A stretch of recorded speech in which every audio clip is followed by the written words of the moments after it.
When I first came to Los Angeles, I didn't plan on being the Palabok girl. I had big dreams. I wanted to be a chef in one of those kitchens where the plates look like artwork. You know, tiny dots of sauce, edible flowers, and waiters who whisper when they serve you. But life, as it often does, had other plans. I ended up working part-time at the Jollibee on Beverly Boulevard, right near Rampart Village. It was a little slice of home, hidden under a giant, smiling red bee. Behind the counter, you'd hear a mix of Tagalog, Ilocano, and Visayan, all blending with Spanish and English. I made minimum wage, smiled until my cheeks ached, and served up spaghetti, chicken joy, and of course, Palabok. Most of our American customers didn't have a clue what it was. They'd stare at it, their faces scrunched up in confusion. Why is it so orange? Is that fishy stuff on it? A few even gagged when I mentioned it had shrimp sauce and crushed chicharron. Every single time they reacted like that, a small part of me wanted to defend it. I wanted to tell them, this isn't just food. It's history, it's comfort, it's what my Lola made when someone graduated or came home from abroad. But I didn't. I just smiled, handed them some ketchup, and moved on to the next order. Then one day, this guy walked in. He was a young chef, probably in his 30s, wearing one of those crisp white jackets that just screamed, fine dining. He ordered one Palabok to go. I honestly thought he was joking. The only people who ordered Palabok were Filipinos or tourists, brave enough to post it on TikTok. I watched him through the window as he took his first bite in his car. His face went from confusion to curiosity, and then to this deep, thoughtful silence. He just sat there for a moment before driving off without a word. A week later, an email came through to the Jollibee branch. It was from a place called the Silver Fork, a really fancy restaurant downtown. They wanted me to come in for a collaboration. I was sure it was spam. But my manager confirmed it was real. When I got there, the same guy from the car was waiting for me. His name was Evan, and he was a rising star in the LA food scene, known for mixing street food with high cuisine. He told me, "That Palabok you made, it's haunting. I can't stop thinking about it." I just laughed. "Sir, it's from a fast food chain." He smiled back. "Maybe that's the problem with this city. We've forgotten where real flavor comes from." He invited me into his kitchen, not as a line cook, but as a collaborator. Me, a Jollibee cashier, suddenly standing under Michelin star lighting. I was terrified at first. Everyone was throwing around culinary terms I'd only read about: reduction, emulsion, plating height. But Evan didn't care about the fancy words. He wanted the story behind the noodles. So I told him everything.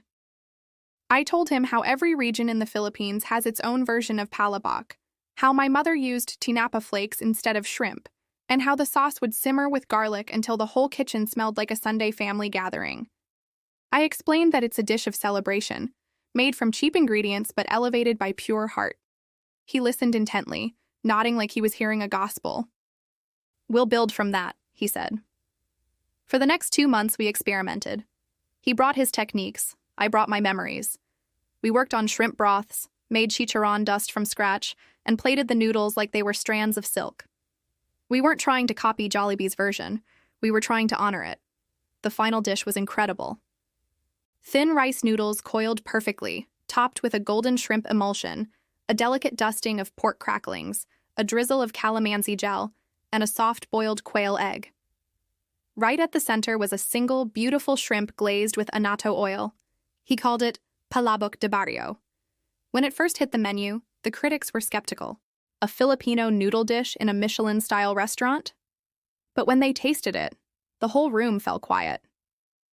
Food journalists started calling it a cultural awakening. The Los Angeles Times wrote an article. In the hands of two unlikely chefs, a fast food staple became a bridge between memory and artistry. And then, the email came. Michelin inspectors had visited. We had no idea when, but weeks later, the Silver Fork earned its first star. Evan called me that night, his voice shaking with excitement. "We did it, Mia. You did it."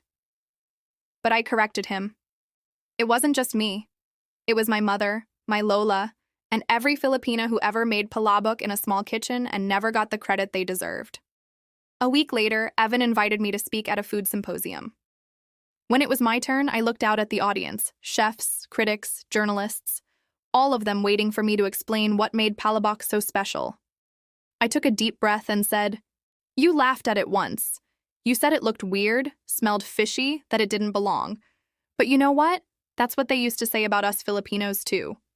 And yet, here we are, feeding your cities, teaching your tongues to love the flavors we grew up with."